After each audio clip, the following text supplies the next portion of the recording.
Good afternoon, everyone. Welcome to the Virtual College Exploration webinar for all Wisconsin students.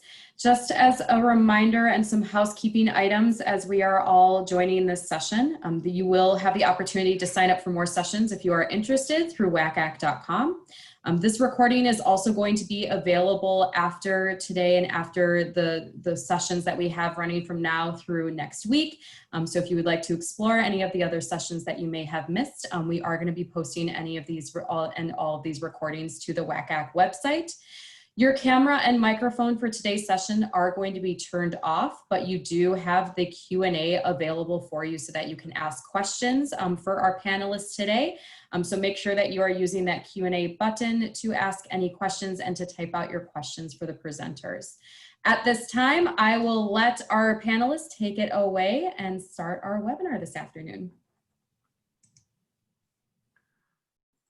Thank you so much, Rachel. My name is John McReel, and we're going to go ahead and get started here in a second. But I want to be the first to welcome you to That's Not in Wisconsin, a session dedicated to talking about the benefits and opportunities that exist by going out of state for college. And I'm going to let our panelists start to introduce themselves. Good afternoon, everyone. My name is Ben Lamers, and I'm an Assistant Director of Admission for Central Michigan University. I cover the state of Wisconsin and live here as well.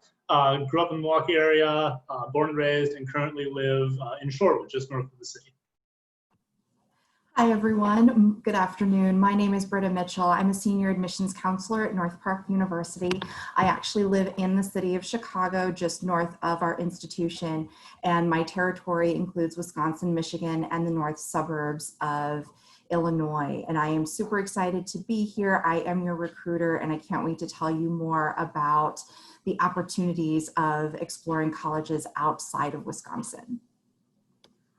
And my name is John McReel, and I'm the Regional Admissions Recruiter Manager for the Greater Midwest at the University of Alabama. I reside in Appleton, Wisconsin, so the Little Apple, if anyone's hailing from nearby. And I have experience with vast many things, but also love talking about going out of state. So I do think it's a huge opportunity for students to explore something a little bit different. And I kind of want to start with a quote. Milwaukee native and author Neil Walsh said, "Life begins at the edge of your comfort zone." And choosing to go out of state for college is an opportunity to push yourself to that edge of comfort. Whether you go to Mount Pleasant, Chicago, all the way to Tuscaloosa, or somewhere in between, there's a number of benefits, personal, educational, and career, that you can take advantage of. And some of that will just happen intrinsically. Some of it you'll discover along the way. So I want to talk first about the personal benefits. First and foremost, you just straight up get to try out a new state and explore if a different part of the country, or different country for that matter, might be a great opportunity for you to live in the future. You know, and the nice thing is it's only 4 years, or 5 if you take a victory lap, right? But it's only 4 years. And it's not permanent. So if you do happen to go out to Mount Pleasant, Michigan and decide, no, that's not exactly where I want to stay forever, but it was a great 4 years, you can come back to Wisconsin. Same thing with Tuscaloosa, same thing with Chicago. And like I said, anywhere else in between. Another great opportunity is that can push you beyond your limits. It takes a little bit of gumption to pick yourself up and move across the state, move across the border, or move across the country. And it will really allow you to discover yourself more deeply and learn who you are separate from your family.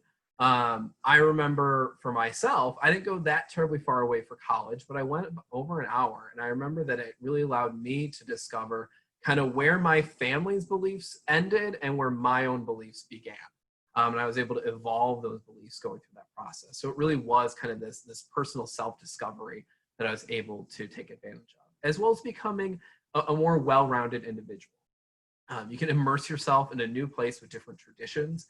You can understand what life is like in a different part of the region. Because even being in a new state, you're going to learn something new, because their history, their culture, their traditions are all a little bit different. You also have a great opportunity to expand your circle of friends. When I talk with students who have enrolled at Alabama, they always say it's great because I know that when I go to Sacramento, California, or to New York City, or to Bismarck, or wherever, they all have a friend in that area because they've had the opportunity to meet so many people from across the country by attending an out-of-state institution. So the common refrain I always hear is, I have a friend in every city, which I think is just kind of a very much a great pathway forward for students. You're also incentivized right away to make new friends. It's very easy that if you go to, in my case, it was going to Elmhurst College because I grew up in Addison, Illinois, and Elmhurst was right next door. Would have been very easy to go there and hang out with the same 12 people I hung out with in high school, right? But by going to an institution where I knew no one already, I immediately had to start working on making friends and discovering a new path forward. And that was extremely valuable for myself.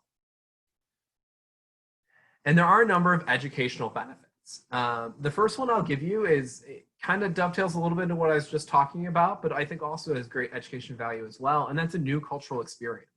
No two states in this great country of ours are exactly the same, right? Even for everything that Illinois and Wisconsin share, there's always going to be the Bears-Packers divide or Brewers-Cubs divide, but there's always going to be some cultural differences that exist when you go from state to state. I remember when I first moved to Wisconsin, I was really confused by the term bubbler. And I know Ben's going to chuckle a little bit when I say that, but in Illinois, it's a water fountain. And I had no idea that it was a bubbler was the same thing as a water fountain. And you'll see those different things pop up, and it'll give you a new experience to find out what that place's culture is really like. You'll also be able to increase your level of independence. You're going to learn to become more self-sufficient. You'll have to do things like budgeting or figure out how do you get to the grocery store if you don't have a car with you or something along those lines. You're going to learn some of these different skills that are going to have a great benefit for yourself. You're also, in your academic setting, going to become much more of an advocate for yourself when it comes to working with your faculty and your academic advisors. By being on your own in a new environment, you're going to have this chance to really know what it's like to work independently and ensure that you're going to succeed within the academics there. You also will see a diversity of programs and experiences that might not exist at an institution locally. A lot of state flagships are going to have similar programs, but for instance, like the University of Alabama has marine biology, which isn't going to exist in the same form at, say, UW-Madison or at Marquette University. So it really gives you the chance to explore some different academic programs, which we can talk about a little bit in College Fit as well when we get there. Spoiler alert, we're going to talk about College Fit. And you're also going to have the opportunity to learn from a diversity of perspectives. There's a ton of research that shows that the more ideas and perspectives we're exposed to, the more we learn, the more we grow, the more empathetic and understanding we are of our fellow person. And I think we can all agree that that's an important thing right now, especially, but moving forward for sure. You also have the opportunity to learn from faculty who have come from a bunch of different backgrounds. That helps supercharge this idea of being exposed to more ideas and perspectives. I know at my institution, I'm sure this is true at Central Michigan and at North Park, we have faculty who have come to us from all over the country as well as all over the globe, who have taken this opportunity to come to our institution and teach our students. And you're also going to have more opportunities to dive into research and internships that might be new offerings for yourself that you wouldn't have necessarily had that same experience for. And there are definitely some career benefits. Kind of dovetailing that internships piece there, there's going to be a larger professional network that you can take advantage of through the institutions that you're looking at out of state. So not only will you have those connections that you made with teachers and classmates in your high school, but you'll also have this larger network when it comes to your institution that's going to be vastly different. By going out of state, the alumni are going to be a little more geographically spread out for students, and you can end up going further and going to a lot of different places because of that network and university connections. You'll also have different employers who maybe have a history of hiring from that institution.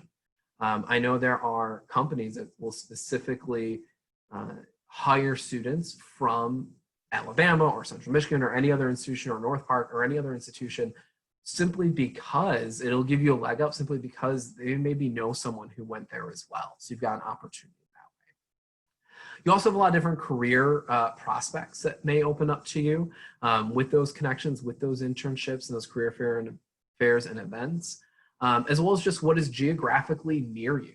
For instance, I know in Milwaukee, for engineers, you have places like Thermo Fisher Scientific, which is great, or S.E. Johnson, which is fantastic.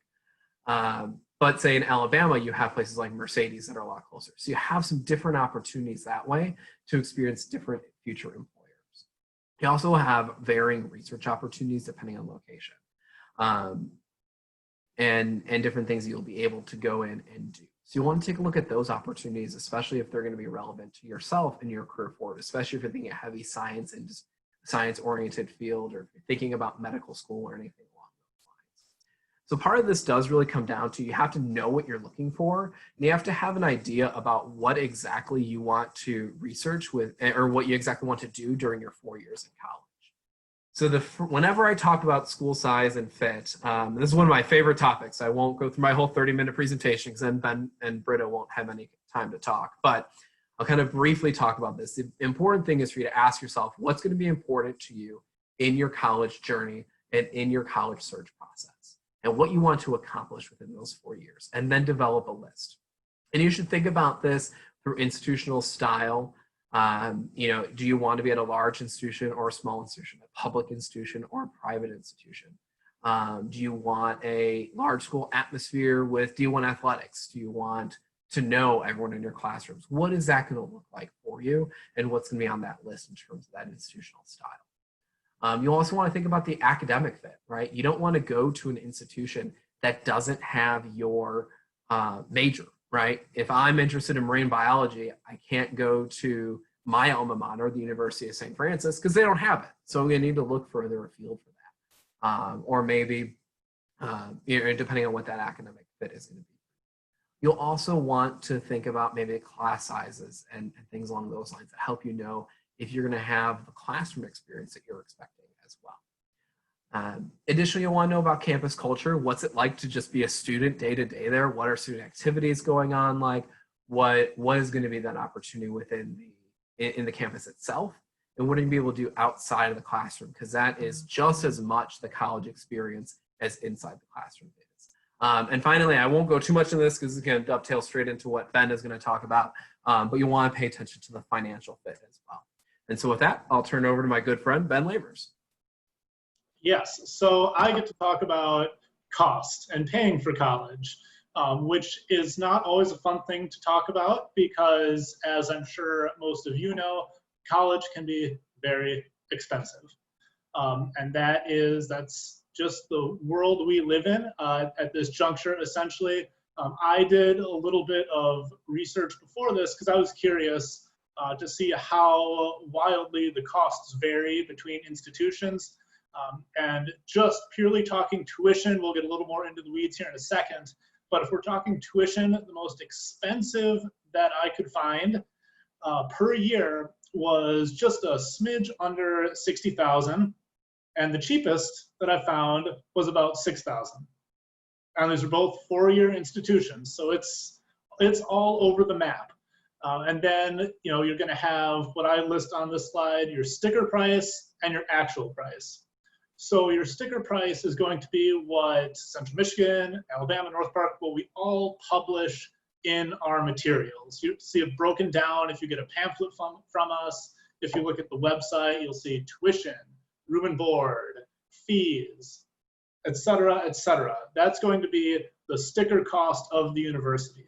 But for the most part, you're probably going to not pay that sticker price once we factor in, and we'll talk about this in a minute, scholarships, grants, loans, etc. There are ways to take money off of that initial sticker price that you see.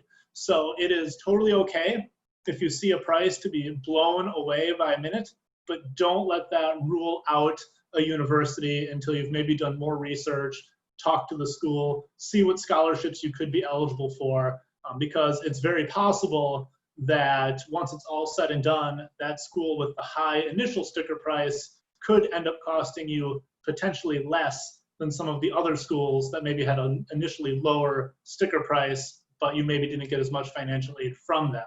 So it's definitely something to keep in mind. Certainly it's important, but don't rule out a school just because you see that high number, or don't add in a school to your list purely because you just see a low number when it comes to that cost of attendance. There's more that goes into it than just that.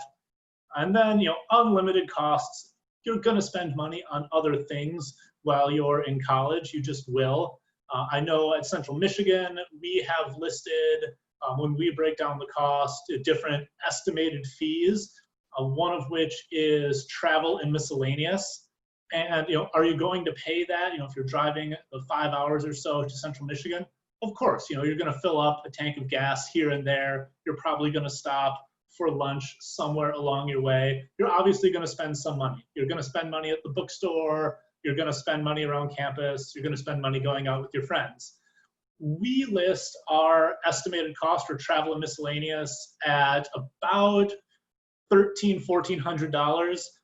And I would say, certainly for us, in my opinion, and I'm sure other universities, I think that's a little high, a lot high, because as a college student, you probably don't have $1,400 to spend in an academic year. So yes, you're going to spend money on those things. I would hope you're not spending that much money on those things when it comes to traveling and going out to eat and things like that. But again, that's something to keep in mind as well.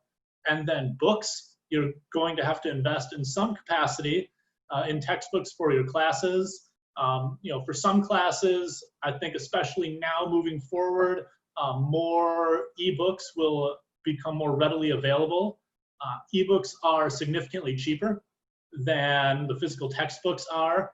So if that is your cup of tea, you like using ebooks over a textbook, a physical textbook, that's a great route to go.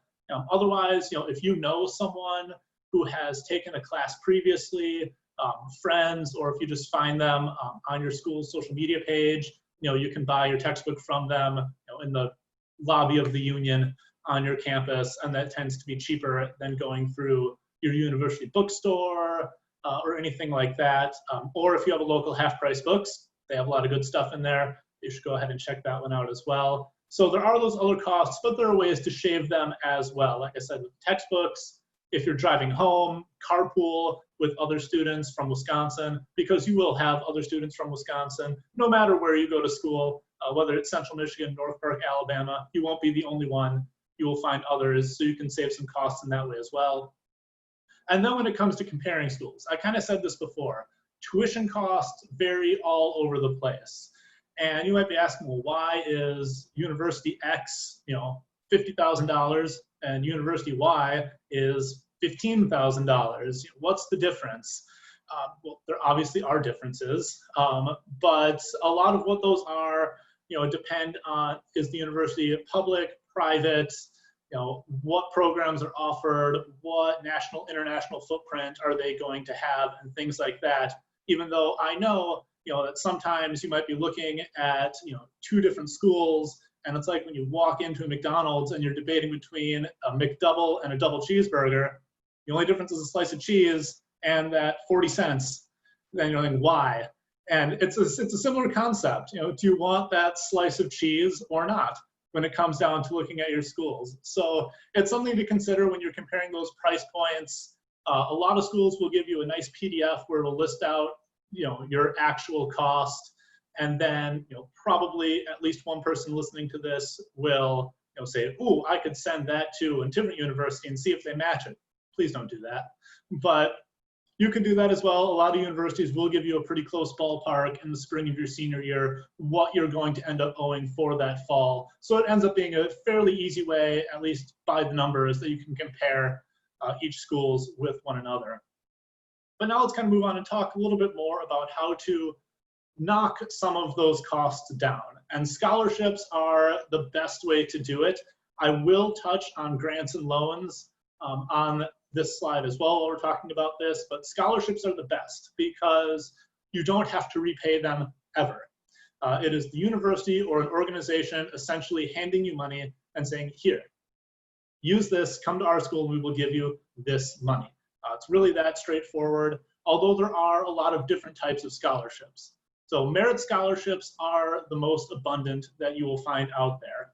And these scholarships are based entirely off of your academics, how you've done in high school. Your GPA and your test score have been the traditional metrics for that. I know, we are adjusting a little bit more to GPA by going test optional. A lot of other schools you're looking at, and if you're going to other sessions hearing from, will also be going that test optional route because of the current state of the world that we're living in. Not everyone has had the opportunity to take ACT or SAT at this point yet. But really, again, those merit scholarships are going to be based off of your academics and how you have done and how you will do your senior year. It still counts throughout high school. So that's entirely what those are for. And I would say, if there's an easiest way to get money from universities, it's in the form of those merit-based scholarships. And then, merit scholarships come in a couple different ways, as well as non-merit scholarships. Some are going to be automatic, and some you are going to have to apply for. So automatic scholarships, we'll keep it short. It's very easy. If you meet the criteria for a university's automatic scholarship, you will get it if you decide to attend. It's yours. There's typically nothing else you have to do for those other than meet the criteria and be admitted to the university. And for the most part, if you are meeting a university's automatic scholarship criteria, you're going to be admitted to the university if you're meeting that criteria for their scholarships. So those, very simple. Application-based scholarships, you will, after being admitted to a school, you will get to fill out another application, which will then be for any other scholarships you might be eligible for through the university, whether they be merit-based scholarships. Some universities offer scholarships based on your major. Some offer, where you're from. Sometimes someone who has graduated will have set money aside for a student involved in student council who also played basketball in high school, because that's what they did, and they want someone to get money for doing exactly what they did. So a general rule of thumb would be whatever schools you're admitted to, fill out those scholarship applications and just go to town in listing off things you have been involved in. Because you never know what boxes you might check based on clubs, sports, community service, anything you've done, put it in there, because you might get a scholarship based off of it and you didn't even know you were eligible. And then very quickly, outside scholarships, those, the term outside is non-university scholarships. So you may find scholarships in your community through various businesses. A lot of local churches offer scholarships in some capacity. You can find any of those, and I have yet to run into a university that would not accept an outside scholarship. So you can just bring in as many of those as you want. And yes, it takes time to fill out a lot of those applications. But if you get a $1,000 scholarship that took you 2 hours to fill out the application, you made $500 an hour, and that is really good because you'll never make that much money per hour again. So that's one way to think about it when you're filling out those scholarship applications. Those can really vary. I've seen one scholarship offered for the best duct tape prom outfit. So there are those wacky ones out there as well, that if you do the research, the scholarships are out there and you will find them. So like I said, there are ways to bring down that sticker cost to what we call your actual cost when it comes to looking at schools. You just, you have to do a little bit of work to get those scholarships, obviously, as you go along. And with a lot of those costs, I'm gradually segueing into Britta's section next.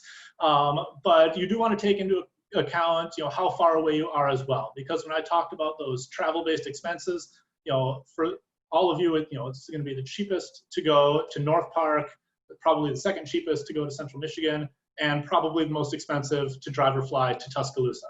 So that is something to keep in mind as well when you're looking at various out-of-state schools.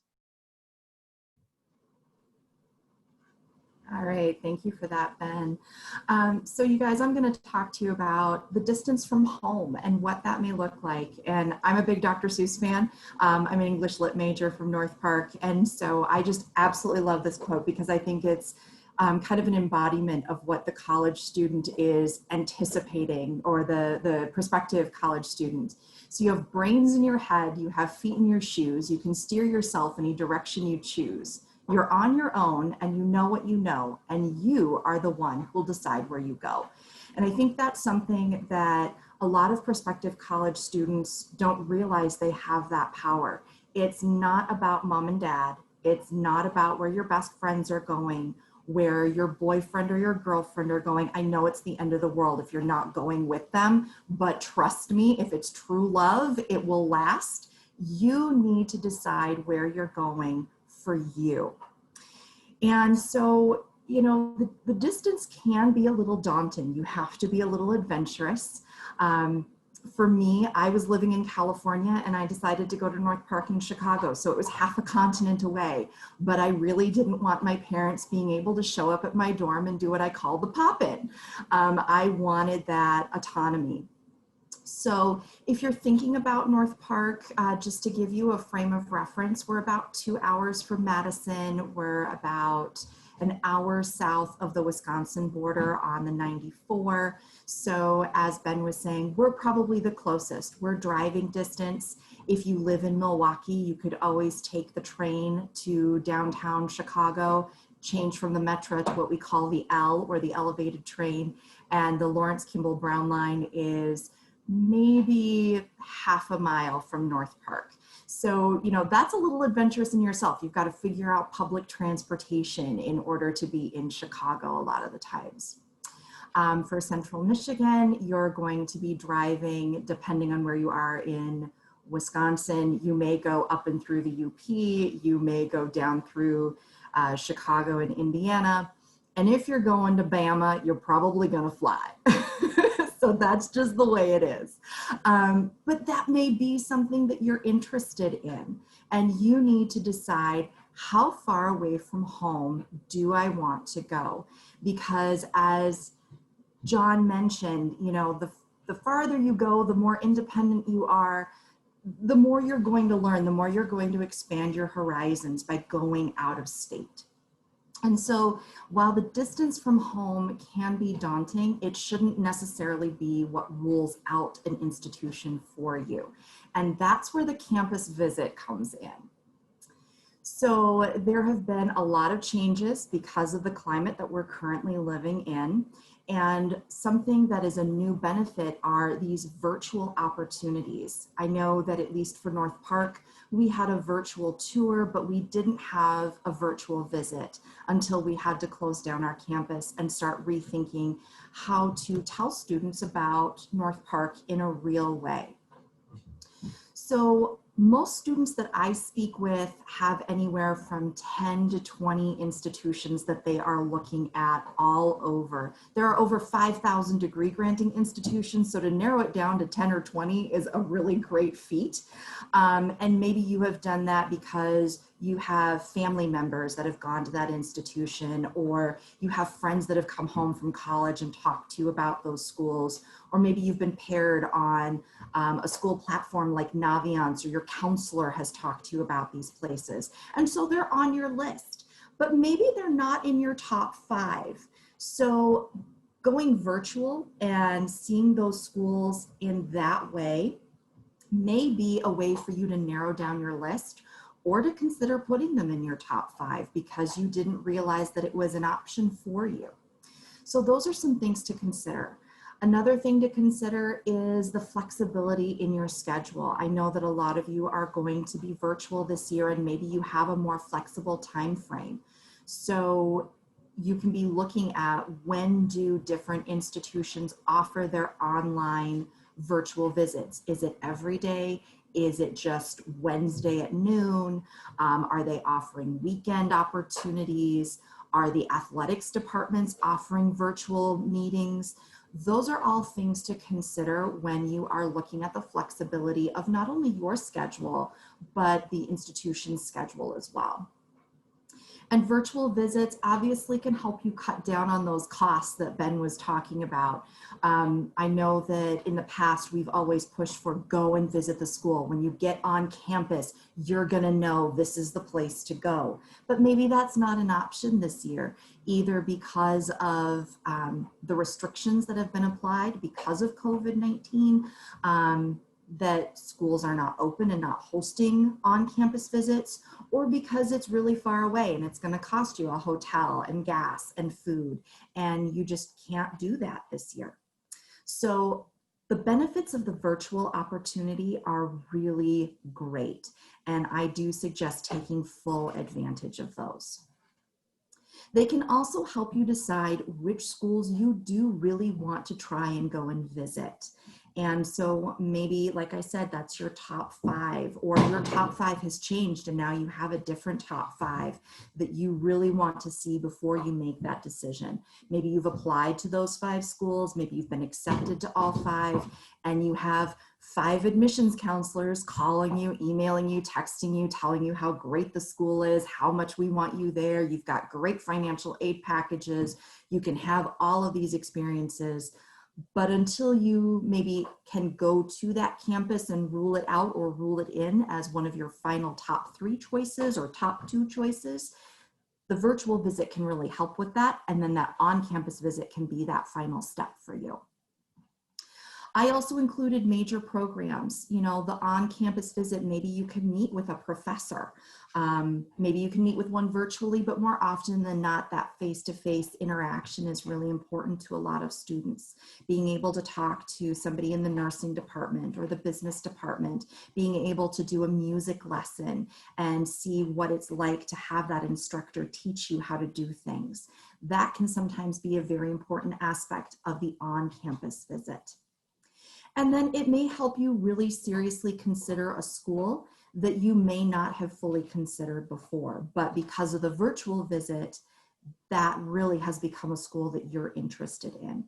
So whether you do a virtual visit, whether you do an on-campus visit, remember that that campus visit is very important, not only to you, but to maybe helping your family make that decision, and also getting that real-time relationship with your counselor. So that's really what I have in regards to the campus visit and distancing from home. And I know that we have just a few more minutes for questions. So please know that we will answer as many of your questions as possible. If we don't get to them all, we will be able to get a transcript of those questions and answer them at another time. All right. Well, we do have 2 that have come in. So the first one I'm going to ask is, I think each of us can chime in on this one. Does Wisconsin have reciprocal agreements with other states? If so, where can I find a list of states' colleges? So first, I think we probably all can chime in on our own institutions, and then if we know that there's other states that have reciprocity. Sure. So I'll go first. Well, Central Michigan is a little unique in the sense that while we're a public school, we do not have in-state or out-of-state tuitions. Everybody pays the same rate for us at Central Michigan. That is not true for all Michigan schools. And to the best of my knowledge, no Michigan schools have reciprocity. Minnesota is the only state that I'm aware of that has it, but there might be others, but it's the only one I know of for sure that offers reciprocity. Sure. In regards to North Park, we are a private institution. We also do not charge out-of-state tuition, and we do have something called tuition exchange, but that tends to be with other private schools where you have a parent that works there. So if you fall into that category, have them go to their HR department and file that tuition exchange as early as possible, because we only have a select few spots every year for that.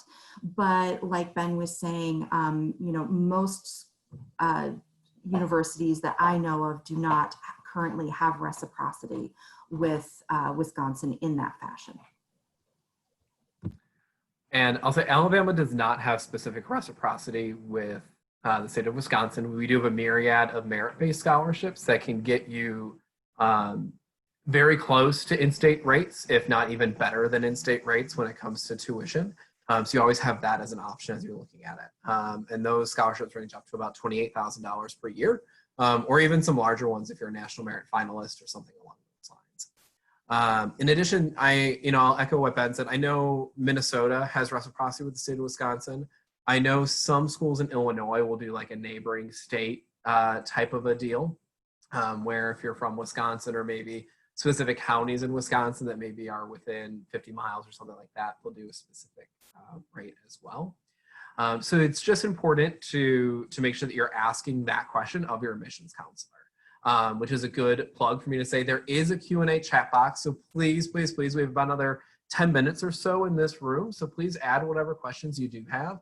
And we do have our contact information for each of us on the slide as well. So I know I'm sure I speak for both Ben and Britta when I say, please feel free to reach out to us, use us as a resource in whatever fashion you feel comfortable, whether it be talk, text, email. If the institution has social media that you can reach out on, you can always go that way as well. But we're always more than willing to talk about college admissions, whether it's about going out of state or anything along those lines. The other big thing I will say is don't be afraid to ask questions of your institution overall. I say this all the time. If I don't have students to talk to, my job is very boring. And especially this year when I don't get to travel to as many locations as I would like to. So feel free to ask us whatever questions you have. We'll be more than happy to answer them. This one was answered in the chat, but I will ask it to the group anyways. And it says, are there other scholarships for out of state that aren't necessarily merit and need based? So I'll go ahead and let our other two panelists chime in first. So yeah, the short answer to that, are there scholarships that aren't merit and need based? Yes, it is the short answer. I know I answered this one off the air in the chat, but I mentioned just as an example that I know some schools just offer X dollar amount to students from a certain state, and that's the long and short of it. Your only eligibility has to be being from said state. So those scholarships are out there. I will say that they are not necessarily as abundant as merit scholarships, need-based scholarships, or any outside scholarships, but they're out there. My guess would be, if we talk specifically about Wisconsin, that your best chances of finding some of those non-merit scholarships that may be automatic, your best bet is going to be in the Midwest.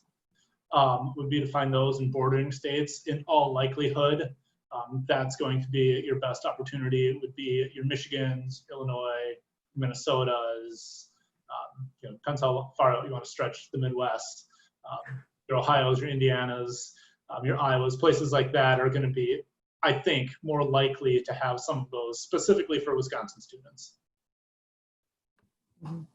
I agree with Ben and John. Just to give you some examples of what institutions may have, they may have some competitive scholarships for high academic achieving students. They may have some talent-based scholarships. Depending on their athletic division, they may have athletic scholarships. And I know that specifically for North Park, we have something called the Lighthouse Scholarships, which is for first generation and DACA students. And any student can apply for that no matter what state they're coming from. So every institution is going to be a little bit different as to what they offer, but you need to ask those questions of your admissions counselors. What kinds of additional scholarships? Are they stackable and renewable with the merit-based scholarships? Are merit-based scholarships just for first year, or is it for all 4 years? How does your financial aid work? And there are a lot of outside resources as well, as Ben mentioned. A really good one is College Board. And I often tell students, look, it can be really daunting to research scholarships and try and figure out what scholarships you should apply for. But think about what makes you you. Have you been in student council? Are you a history major? Have you received some sort of an award or achievement for STEM or music? Those are kinds of things that will help you narrow down those different types of scholarships that are the right fit for you, and also help you save time in knowing what kinds of scholarships to apply for. I will also say they all have different deadlines. So if you are planning on applying for multiple scholarships, please be looking at those deadlines. Pre-write your essays, make sure that they are polished, have somebody else read them before you submit them so that you have a greater chance of less errors and being able to receive those scholarships. And I won't add too much more to that other than there are a lot of avenues for outside scholarships like Ben mentioned on his slides. I know I grew up in DuPage County, Illinois, and found one for being Irish and German. Why that existed, I have no idea, but it was only open to DuPage County residents. It was there. I happened to be both Irish and German, and I got $500 for it. It took me all of 20 minutes to complete because it was a simple application, and then it asked for just some like heritage information and what my, what being Irish and German meant to me, and some things like that. So you can definitely find some outside scholarships that way. There's a few great resources. There is scholarships.com, there's fastwebs.com. There's also something called Scholly, which is a little bit more powerful of an engine. I will say that that does cost a little bit of money, but it is a powerful engine to help you search for scholarships that way. We did have another question pop on in. Oh, one more quick thing on scholarships. Make sure you fill out the institutional specific scholarship application. Even if you're looking at it, you're like, hey, I don't know if I'm going to qualify for anything that they're listing here, fill it out anyways. You might be surprised. I had a student last year fill it out who didn't qualify for our merit-based aid, but we were able to go back and award her about $8,000, which was a significant sum based off of her scholarship application. And it was nothing that was specifically front-facing that we were able to award it for. It was some things that we had an alumni who said, we want someone who fits kind of this for a scholarship, kind of like Ben said, they did X and they wanted someone else who does X, and they were able to receive that scholarship there. So the next question that came on in is there a single factor that plays a major role in college admissions in general? Is it GPA, SAT scores, letters of rec, letters of intent, etc.? Thanks. All right, so I'll give my answer fairly quick since I know we're starting to run a little short on time. And I know it's a little bit of a cop-out, but it depends. It depends on the school that you're looking at. Specifically for us at Central Michigan, GPA, especially this year with us being test optional, is going to play a significant factor. But we'll also look at not only your GPA, but how did that GPA come about? Are you getting your straight A's in gym class, PE, and D's and C's in all your more academic classes? That's maybe not what we want to see moving forward. But for us, it's GPA, like I said, but that'll vary depending on the school. At North Park, we do take into consideration your GPA, kind of looking at the same things that Ben mentioned. But we also look at students holistically. We want to see a letter of recommendation. We would love to see an essay. The essay is typically, why is North Park the right fit for you? And I will tell you, no matter what institution you decide to go to, you should be asking yourself that question because it is important. Why am I applying to this school? But we also take into consideration if you have a lower GPA or something doesn't look right in a specific year, I'm usually calling you and asking you why. Hey, what happened? And oftentimes I find out there was a medical issue or there was some sort of family crisis or something that happened that caused those grades. And so it causes North Park to take a different look at that student. Okay, so they had a bad junior year because of X, Y, or Z, but they have shown in their senior year that what they're capable of, and they have really raised those grades and they've made a different transition. So at North Park, we do a more holistic approach. At Alabama, real quick, and I'll say this is a great question for any institution you're looking at. Make sure you're asking what they're looking at, what they're valuing. We are going to look for your GPA, and we are currently still requiring the test. However, you have all the way until May to submit it. So hopefully by then there's going to be more availability and things like that. And that is something that's constantly under review with us as well. So stay tuned for more details. But We are also looking at the classes you're taking, right? We want to see that you're taking a college prep track and having certain course criteria met that way. So that's a great question to be asking every single institution you talk with, all right? Well, we are all out of time. So thank you so much for joining us today for, oh, that's not in Wisconsin, tips and tricks for going out of state. So thank you so very much.